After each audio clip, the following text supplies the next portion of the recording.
Rosa had always been the kind of person who arrived before the sun rose. While many were still asleep, she was already stepping onto the city's cold pavement in her simple uniform, hair neatly tied back, eyes weary but filled with dignity. She had worked as a cleaner at Horizon Corporation for nearly 2 decades, and did so with the same dedication as on her very first day. That morning, like so many others, Rosa entered through the company's main gate. She greeted Daniel, the night doorman, with a smile that lit up even the cold fluorescent lights in the lobby. "Good morning, Mrs. Rosa. Still going strong, huh?" "Good morning, Daniel. Work doesn't wait. And neither does life," she replied, pushing her worn-out cleaning cart. The elevator took her to the 12th floor, the area she had cleaned for years. There were the offices of the top executives, where the floors gleamed brighter than the eyes of those who worked downstairs. And Rosa, though she couldn't read the charts on the walls or understand the loud meetings, knew that floor was another world, a world she only entered to clean up what others left behind. The first office was always the same, that of the chief financial officer, Enrique Campos, a serious, polite, but distant man. The room was enormous, with windows exposing a city just waking up. And there, among European-designed furniture and a desk worth more than her entire year's salary, Rosa began her routine. But that day, something caught her attention. Papers were scattered across the desk. Many. Disorganized, unusual. Rosa found it odd. Enrique was methodical, never left anything out of place. She didn't read anything. She didn't need to. She just stacked the documents, aligning each sheet carefully, as she always did. She organized everything, wiped the surfaces with a damp cloth, and moved on, with cheap earphones playing a soft worship song, almost like a whispered prayer. Hours later, in the cafeteria, she overheard fragments of conversations that sent chills down her spine.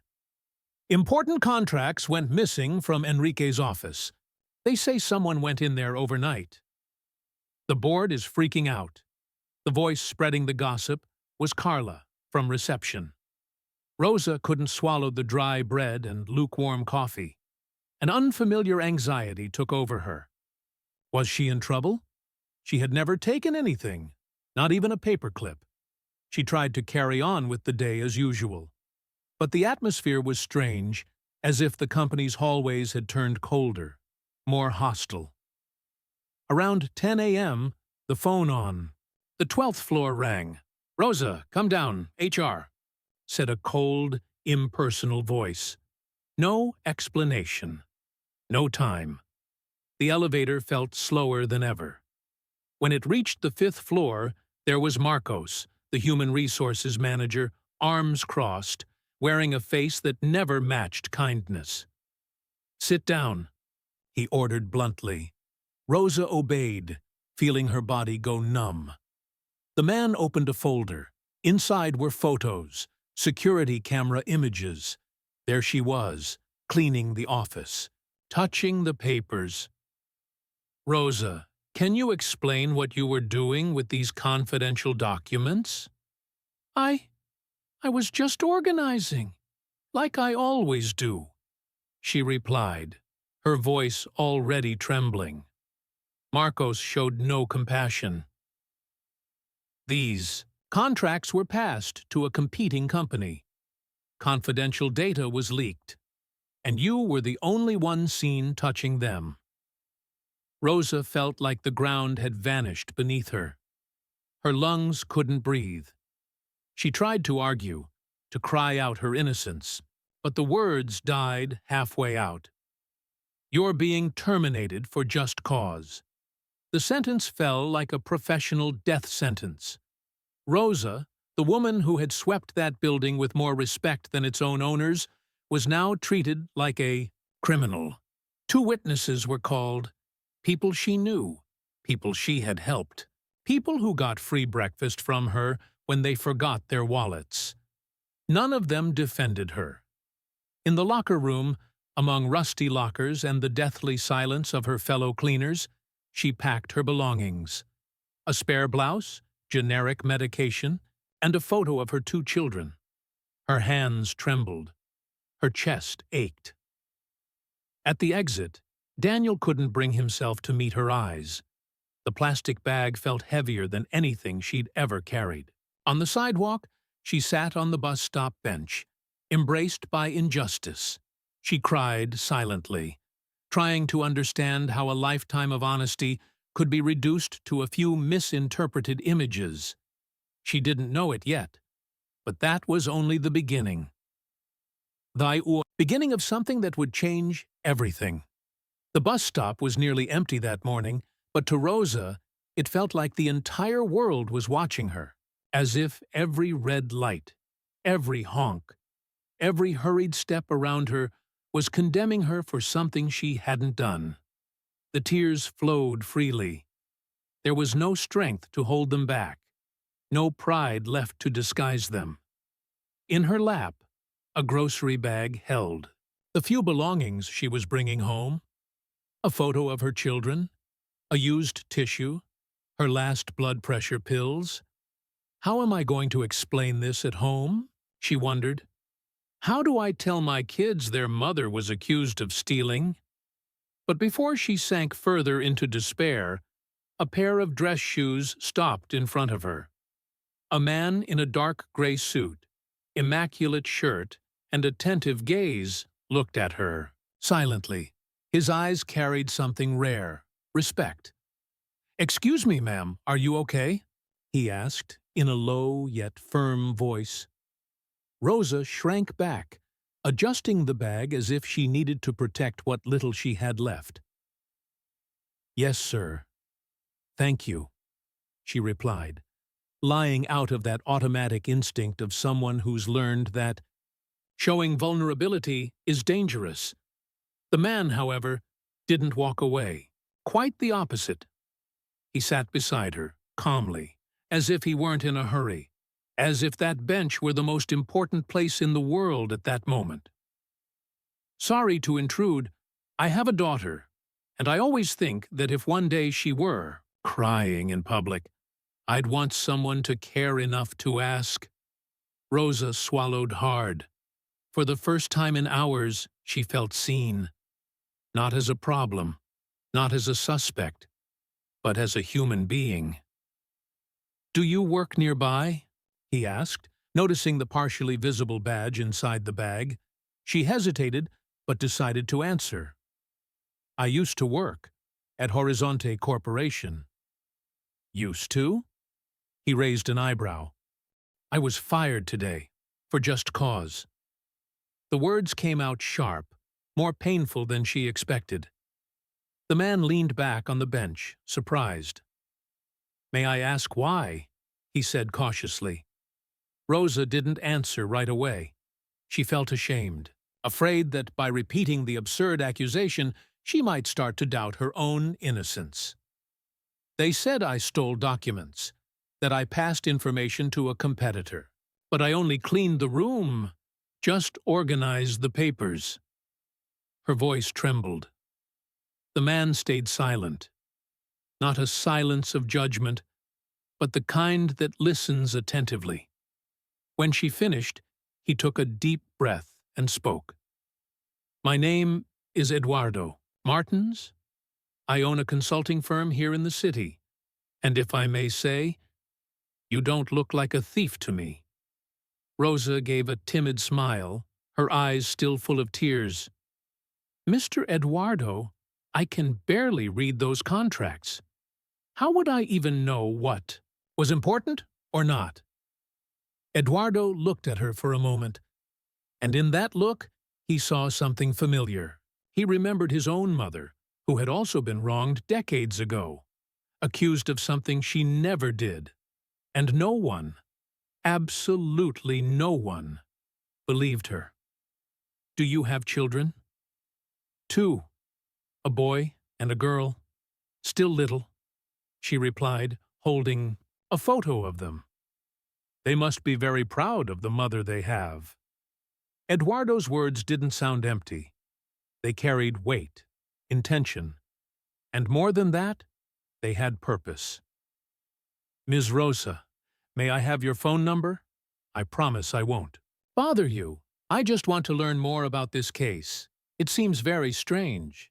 Rosa, surprised, pulled a crumpled paper from her bag and wrote her number with a blue pen that was fading. Mr. Eduardo, why are you doing this? You don't even know me. Because someone should have done this for my mother. And they didn't, he replied without hesitation.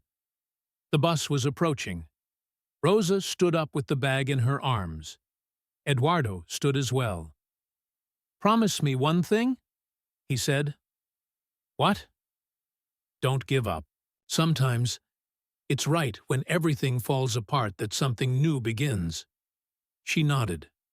She boarded the bus with tears still on her face, but for the first time since this nightmare began, something had changed.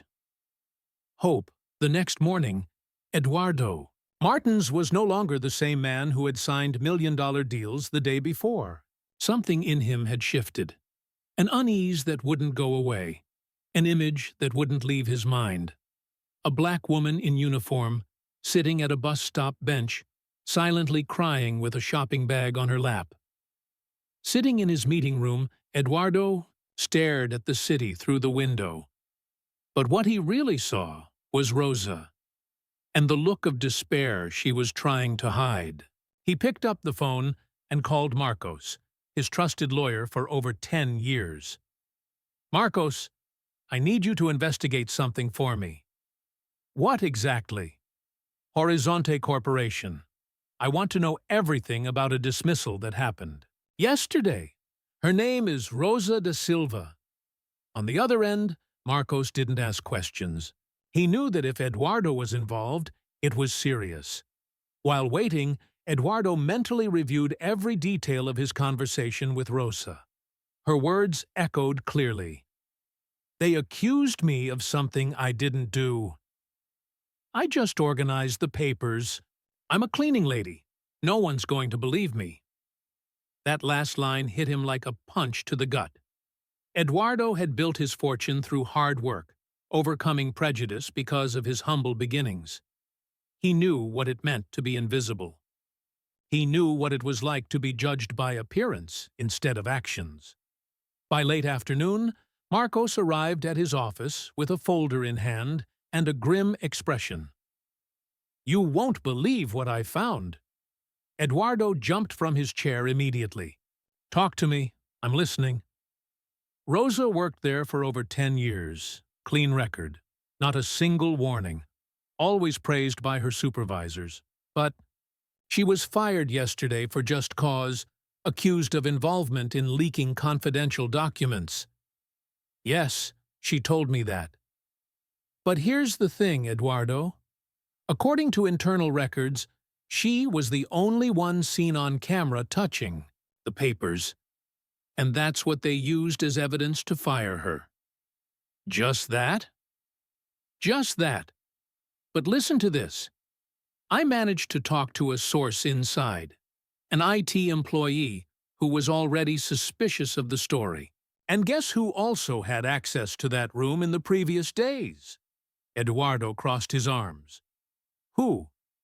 Rodrigo Almeida, direct assistant to the CFO. He had full access to the room and the documents. And more, according to my source, he had been seen in after-hours meetings with a representative from Horizonte's main competitor. Stellar competition. Eduardo ran his hand over his head, anxious. Are you saying he could have set the whole thing up?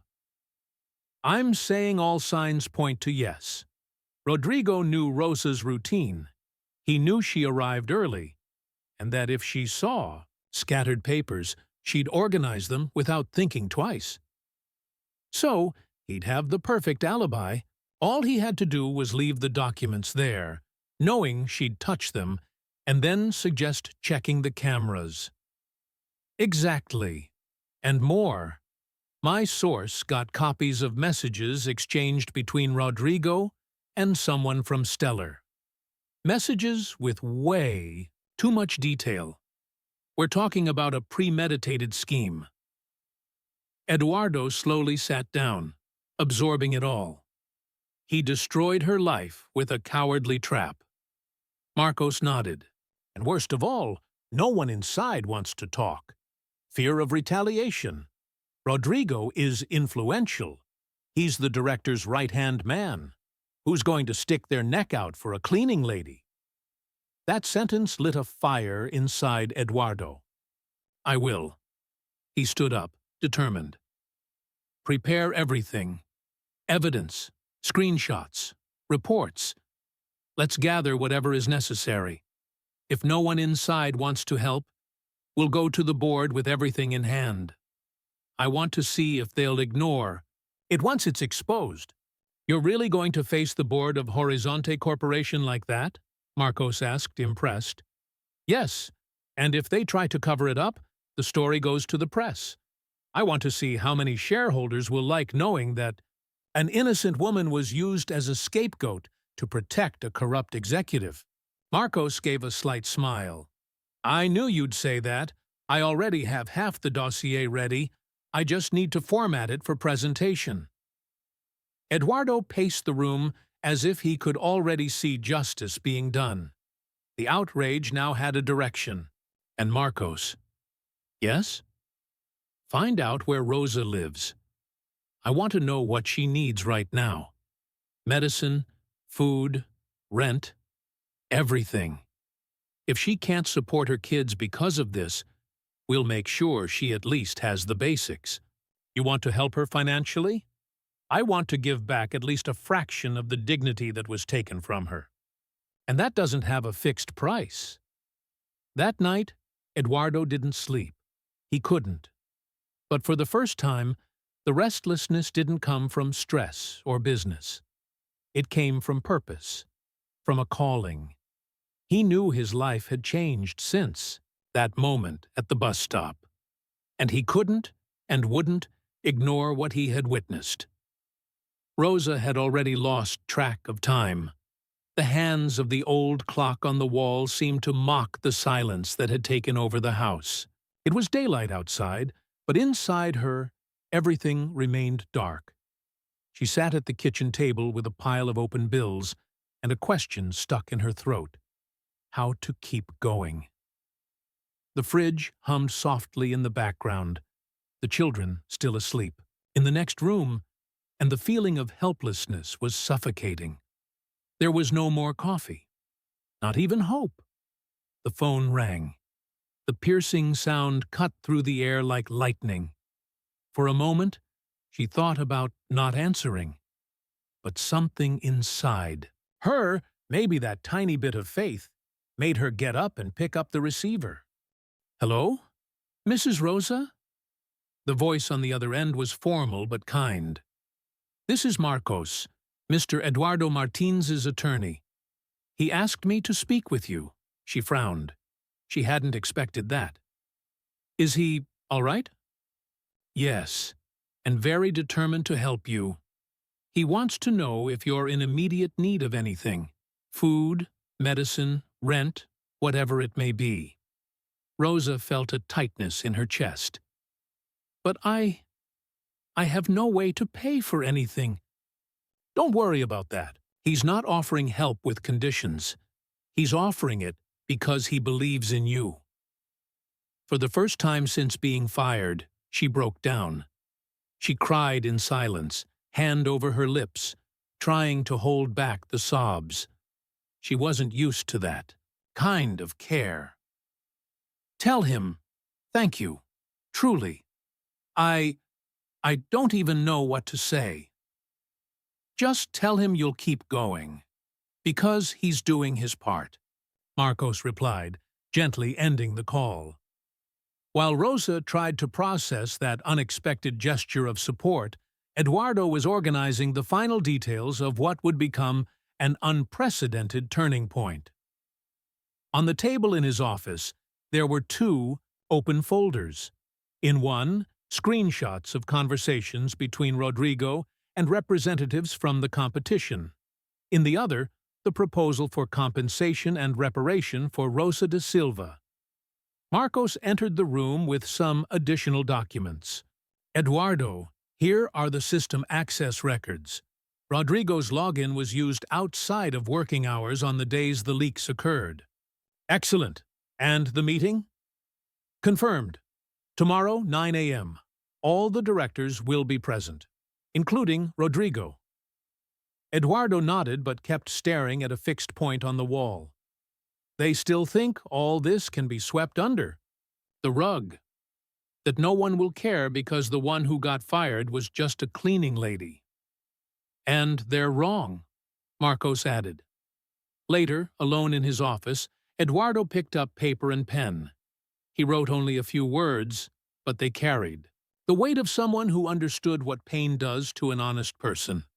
Mrs. Rosa, I'm not offering charity. I'm extending the hand I wish someone had extended to my mother when she needed it. Tomorrow, we will expose the truth, and you will be able to look your children in the eyes again, with your dignity restored, with respect. Eduardo Martins Rosa read the letter sitting at the edge of her bed. The words seemed to heal parts of her heart that had been dormant. She held the paper to her chest like it was a shield. It was still hard to believe a stranger was willing to do so much for her. But deep down, something told her, this isn't coincidence, it's purpose. Meanwhile, across town, the Horizonte Corporation building was receiving the last lights of the night. The environment remained serious, impersonal, a world of numbers, packed schedules, and cold decisions. But that Friday would hold a different chapter. At 8:58 a.m., Eduardo and Marcos arrived. They were received with a certain formality in the lobby, but Daniel, the doorman, recognized them. He lowered his eyes, ashamed, perhaps remembering the day Rosa passed through there, humiliated. On the 15th floor, the board awaited in the meeting room. Enrique Campos sat at the head of the table, the other directors arranging their tablets, and in a more discreet corner, Rodrigo Almeida. The atmosphere was heavy. Eduardo entered with firm posture, accompanied by Marcos. He greeted everyone politely, but without smiles. He was there for business. He was there for justice. Enrique broke the silence. Mr. Eduardo, we understand you have serious information. You may begin. Marcos opened the first folder and handed out the copies. These are the records of unauthorized access, bank transfers, messages, and internal reports that prove a deliberate leak of confidential information. Rodrigo kept his posture, but his hands began to sweat. Enrique flipped through the papers with wide eyes. Eduardo pointed directly, and here's the dirtiest part. To cover their tracks, someone used the routine of a simple, honest employee to set a trap. They knew she would handle the papers, knew the cameras would catch it, and used that against her. Enrique slowly lifted his gaze toward Rodrigo. You knew Rosa's routine, didn't you? He asked in a low voice. Rodrigo swallowed, hard. The truth was about to come to light, and the cost of cowardice was finally being charged. The tension in the room was nearly palpable. Enrique Campos, the financial director, had fixed his eyes on Rodrigo, waiting for an answer. But his silence was more revealing than any excuse. His hands were trembling, his face sweaty, and his usual firmness had vanished like smoke. Rodrigo, I want to hear it from you. Is what's written here true? Enrique pressed, raising one of the sheets with the printed bank transfers Rodrigo had made to accounts linked to Stellar Competição. Rodrigo tried to mask his nervousness with a sip of water, but even that seemed difficult. These documents might have been forged. I I would never put the company at risk, he said, avoiding eye contact. Eduardo tapped his hand lightly on the table, drawing everyone's attention. I knew you'd say that. That's why we brought the technical report from the Corporación Horizonte's own systems. The logins come from your account, your terminal, outside working hours. And the cameras? They show you entering after hours, while the documents were still there. Marcos, the lawyer, pulled out another sheet. Not to mention, we have the testimony of an IT employee. He confirmed you pressured him not to investigate the incident further. Said the culprit had already been found. And you named Rosa. Rodrigo remained silent. The air grew heavy. Enrique ran his hands over his face. He was visibly shaken. You framed an innocent employee. You knew she'd handled the papers, used her routine to cover your own tracks, he murmured, barely believing what he was saying. Eduardo crossed his arms. And the worst part, she was fired for just cause.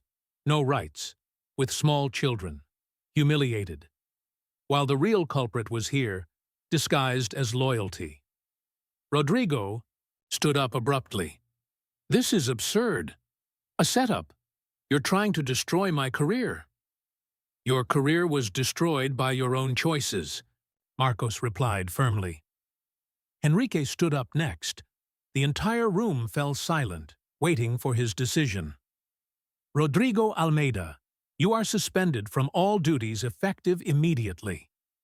The company will begin an internal disciplinary process at once. If the evidence is confirmed, and all indications say it will be, we'll take legal action against you, including a formal report for corporate crime. Rodrigo tried to protest, but no one wanted to listen anymore. Across the room, Eduardo opened a new folder. Now that the truth is out, let's talk about Rosa da Silva. Enrique nodded with sincere regret on his face. Yes, we need to correct this mistake. Not just for what happened, but because we failed as leaders. Marcos handed over a document. Here's the proposal. Immediate reinstatement as an employee, back pay for the days missed, compensation for moral damages, and an official statement clearing her name, signed by the board. Enrique read the clauses carefully. We'll sign all of it, and more. I want this statement read publicly to every department in the company. Rosa deserves respect, and an apology, not just legal, but human. Eduardo stood up. She was humiliated in front of everyone. She will be restored in front of everyone. 2. Once the documents were signed, Eduardo asked to speak one last time. I hope this serves as a lesson.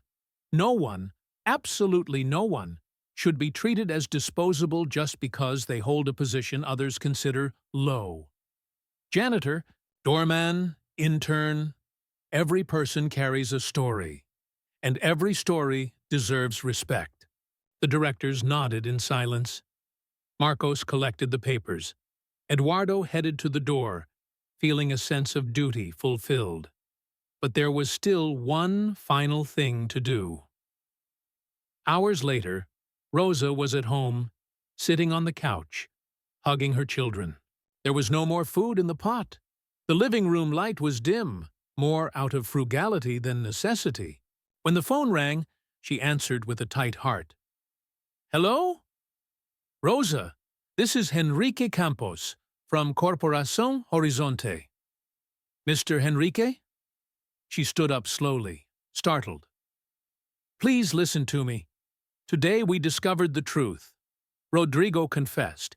He was responsible for the leak, and he used you as a scapegoat. Rosa felt her knees give out. She sat down slowly.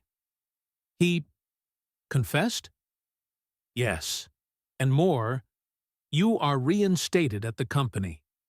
You will receive your full rights and compensation for what you went through. And, tomorrow, during a general meeting, Everyone will know the truth. Publicly. Tears rolled down her face without asking for permission. I don't even know what to say. Just say you accept, and that you forgive us. She took a deep breath. I accept, Mr. Henrique, and thank you for letting me know, for not letting this go. The one who deserves thanks is Mr. Eduardo Martins. He fought tirelessly for your defense. After hanging up, Rosa couldn't hold back the sobs. She hugged her children tightly. The nightmare was ending, and for the first time in weeks, she felt that justice wasn't just a beautiful word. It was real, and it was knocking on her door. The next day dawned with a different light in the sky. Rosa woke up before the alarm, her heart racing and her mind filled with a mix of nerves and gratitude. She had spent the whole night awake, thinking about everything that had happened, trying to believe it was real. She got up slowly, walked to the hallway mirror, and stared at her reflection.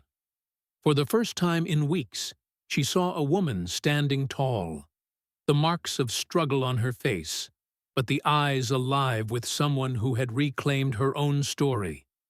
In the room next door, the children were still asleep. She looked at them for a few seconds, holding back her tears. She wanted to tell them that justice had prevailed, that their mom wasn't a thief, that it had all been a big lie. But now, the truth had triumphed. Meanwhile, on the other side of the city, Eduardo Martins was preparing for a new step. He had requested that the communications team at the Horizonte Corporation record and broadcast the retraction meeting to all employees. People need to see it, not just hear about it. Rosa was publicly humiliated. Now she needs to be publicly acknowledged with the same intensity, he stated firmly. Henrique Campos, still shaken, agreed with everything. He was ashamed, but determined to do whatever he could to make things right. He knew that words would never erase what Rosa had been through, but the least they could do was try to repair the damage. At exactly 10 a.m., the company's main hall was packed. All departments had been invited to the extraordinary meeting. Most employees didn't know the exact reason for the gathering. At the back of the hall, Rosa entered, accompanied by Eduardo. She wore the same simple blouse she had on the day she was dismissed weeks earlier. But now, the expression on her face was different. It wasn't fear anymore. It was strength. Eyes turned to her. Some surprised, others suspicious. Many ashamed. Carla from reception, Marina from cleaning, even Daniel the doorman. They were all there. Henrique stepped up to the microphone. Good morning, everyone. This meeting isn't about goals or results. It's about integrity. And above all, it's an apology. Silence fell over the room. He continued. A few weeks ago, we made a serious mistake. We accused an honest, dedicated employee of a crime she did not commit. That woman is Mrs. Rosa da Silva. The broadcast camera focused on Rosa's face. She remained still, but her eyes were glassy. The truth came out. The real culprit, Rodrigo Almeida, confessed, and he has already been removed from all his duties. Rosa was unfairly fired, humiliated, judged by all of us. And today, we are here to say, in front of everyone, we were wrong, deeply wrong. And we're here to ask for forgiveness. Some employees began to applaud timidly. Others wept silently. Henrique went on. Rosa will be reinstated. All of her rights will be restored. And more. We're creating a new internal protocol for investigation and ethical conduct. All of this was born from what happened to her, from what she endured, and from what she taught us. Eduardo walked to the microphone. Maybe some of you don't realize what it means for someone like Rosa to be heard. When she was thrown out of here with a plastic bag in hand, it wasn't just her ID badge that was taken, it was her dignity, her reputation, her right to exist with respect. He looked directly at the faces in the crowd. But the truth won, and it won because Rosa stood firm. Even when she was broken, even when she was alone. He then turned to her. "Would you like to say something, Rosa?" She hesitated, but stepped up to the microphone. The hall was absolutely silent. "I don't have fancy words. I didn't study much. But I have something I've always carried with me. Character." Her voice trembled, but her gaze did not. "I was treated like trash, like a criminal, for something I would never do. But even when everyone doubted me, God placed someone in my path. Someone who believed, who heard my cry and didn't look away. And because of that, I'm here today." The silence was broken by a wave of spontaneous, intense applause. Rosa held back her tears, but one stubborn tear fell. Beside her, Eduardo smiled with his eyes shining. On the way out, co-workers approached. Marina, her eyes full of guilt, extended her hand. "Rosa, forgive me.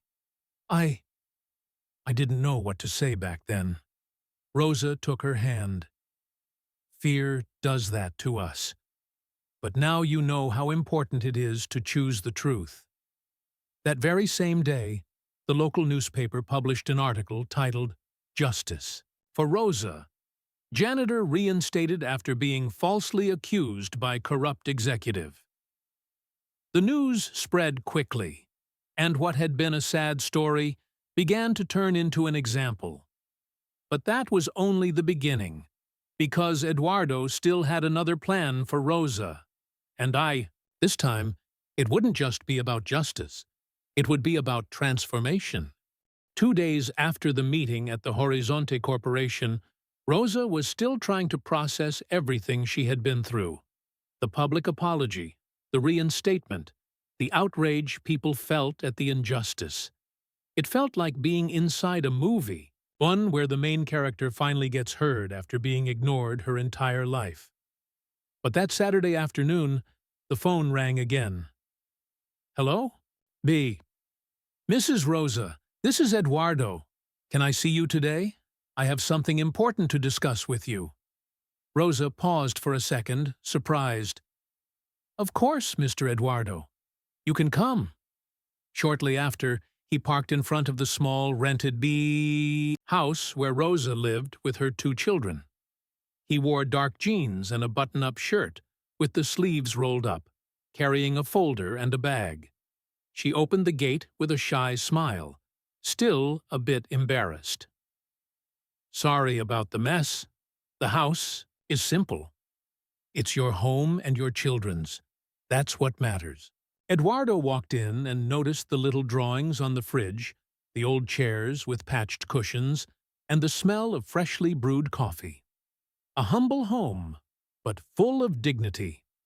They sat at the kitchen table. He opened the bag and took out 2 packages, one with fruit, another with school supplies. "These are for the kids. I know this is still a time of recovery." Rosa held back tears, saying nothing. She just nodded with a genuine smile. Eduardo then opened the folder. "Rosa, I want to propose something that goes beyond making amends. Something that came to me after I met you." She looked at him, intrigued. "I'm creating a department in my company focused on employee well-being, support programs, active listening, emergency assistance. I want you to be the coordinator." Rosa widened her eyes. "Me? But I'm just a cleaner. I've never worked with paperwork. with computers. But you have something many people don't: empathy, courage, life experience. And I can teach you the rest. We'll train you, give you all the support you need. What do you think?" She was speechless. She breathed deeply, as if she needed air to believe it. "The salary is 3 times what you used to earn, and it includes full health coverage for you and your children," Eduardo added. The impact was immediate. Rosa brought her hand to her mouth and started crying. She couldn't hold it in anymore. "Mr. Eduardo, I don't even know what to say." "Just tell me if you accept." She nodded, still in tears. "I accept, with all my heart." The following week, Rosa was introduced to the team at Martin's Consulting, a smaller building than the Horizonte Corporation, but with a completely different atmosphere. People greeted each other in the hallways. There was lightness in their faces, a communal coffee corner with homemade cake in the kitchen. It was another world. Eduardo welcomed her personally.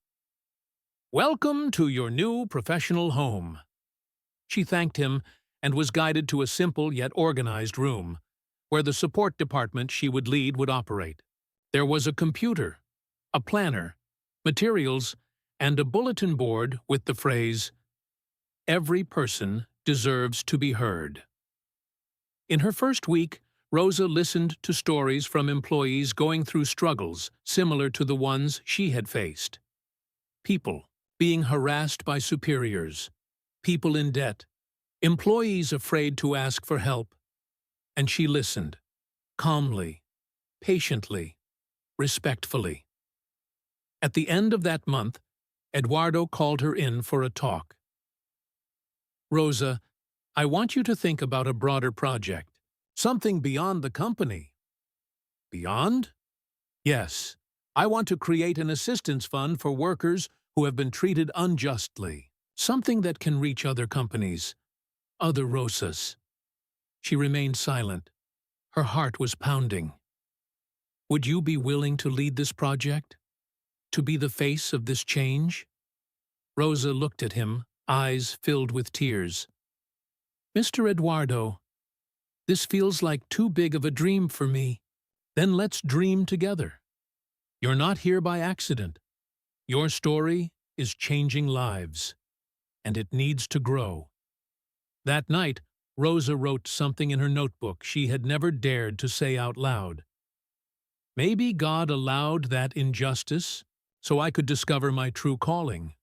And she was right. In the months that followed, the project became a real initiative. Volunteer lawyers, psychologists, and social workers joined the cause. Partner companies began contributing financially. The name of the project? Rosa Silva Institute. A tribute to all women like her. Strong, honest, often invisible, but absolutely indispensable. 12 months passed. What began as an unfair dismissal became one of the largest corporate social movements in the region. The Rosa Silva Institute now had its own headquarters, 3 support rooms, a legal department, and dozens of successfully resolved cases. But none of that changed who Rosa truly was. She still made it a point to serve coffee to the staff, still enjoyed chatting with the security guard and remembering the names of every colleague who crossed her path. She still went to church on Sundays, wearing the same simple dress as always. But inside her, something had been reborn. One afternoon, Eduardo invited her to a special event. He didn't reveal many details, only said, "It's important. Wear something nice. You'll be honored." Rosa, shy as ever, tried to decline. "I'm not good at these things. I'm better behind the scenes." "Not today," he replied with a smile. "Today, you'll be at the center." That night, the auditorium of one of the city's largest cultural centers was packed. Soft lights, instrumental music, and an audience filled with business people, officials, employees, and even people who didn't know Rosa, but had been touched by her story. On stage, Eduardo gave a brief speech. Today, we celebrate more than just a story of overcoming. We celebrate a woman who was pushed to the margins and built a bridge so others could cross. He then invited Rosa to the stage. She walked slowly, with small but steady steps. The audience gave her a standing ovation. With a trembling voice, she said, "I never imagined being here. A year ago, I had lost my job, my hope, and nearly my faith. But I discovered that when life closes a door, God prepares an entire room waiting for you." The audience fell into reverent silence. "I'm not here because I'm special. I'm here because someone believed in me, because someone listened, because someone decided I wasn't invisible." She paused and concluded, "If you, listening to me today, also feel small, voiceless, worthless, remember, the truth always finds a way to surface. And when it does, no one can stop what God has already decided." Applause. Tears. A moment. That would be remembered for a long time. At the end of the event, a reporter approached her with a camera. "Mrs. Rosa, you've become a symbol of resilience. What would you say to other women who are going through the same injustices you faced?" She thought for a moment and replied, "Don't bow your head to those who try to make you forget who you are, because even gold, before it shines, must go through fire." The following week, the video went viral on social media. Rosa's words spread across the country. People began writing to the Institute asking for support, sharing their stories. Many of them started the same way. "I was unfairly fired. They accused me without proof. I was humiliated for being poor." And with each letter that arrived, Rosa remembered the day she left the Horizonte Corporation with her head down and shoulders heavy. Now, she was the one helping others stand tall. Eduardo, on the other hand, became one of the leading advocates for corporate inclusion programs. He began giving talks on ethics, justice, and conscious leadership. He always mentioned Rosa, never without emotion. One day, at the end of one of those talks, he met her outside the auditorium. "You have no idea how many lives you've already changed, Rosa." She smiled shyly. "I'm just doing my part, Mr. Eduardo. Don't call me Mr. anymore. Now we're just two friends trying to make the world a better place." She laughed. "All right, Eduardo." And then he said something that stayed with her forever. "You taught me that sometimes the most powerful person in the room is the one everyone insists on ignoring." Years later, the Rosa Silva Institute expanded to other states. Several branches were created, and a documentary about her story was released, titled "Invisible? Never Again." But even with all the fame, Rosa remained the same. She still rode the bus. She still used her old notebook to jot down ideas. She still baked corn cake on Sundays, because deep down she knew what kept her standing wasn't a job title, nor money. It was faith. It was love for her children. It was the unshakable belief that God never abandons His own, and every time she passed by a janitor, a cook, a receptionist, she stopped, looked them in the eyes, and said, "I see you. You matter." If this story touched your heart, if you've ever felt ignored, wronged, or underestimated, leave a comment with the word justice. Just like Rosa, you deserve to be heard. And here, on this channel, every voice matters. Share this video with someone who needs to be reminded of their worth. And if you want to keep receiving stories that move, transform, and heal, subscribe now and turn on notifications. Here, we don't just tell any story. We tell real stories from soul to soul.